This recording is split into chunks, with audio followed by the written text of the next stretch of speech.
Sixth graders, if you are at this stage, that means your ideas are really strong. You could definitely benefit from a revision strategy called whisper reading.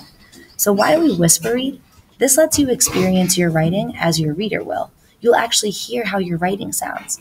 When you read something out loud, you're more likely to notice the mistakes. If you're here, you're probably someone who maybe thought your writing was good and then one time went to read it out loud and heard all these things about it that were funky.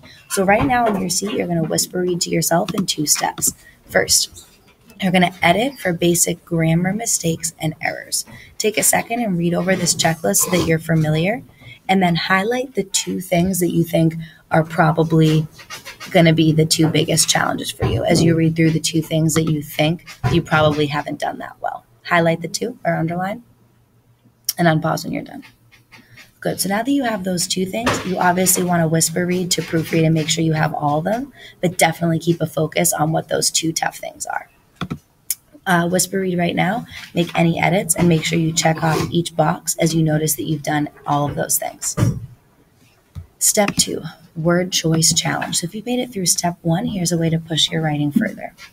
Use at least 5 of the words below in your research essay. So go ahead and skim through these. These are ways to make sure that your research or your argument writing is really strong. Go ahead and add them in where you can.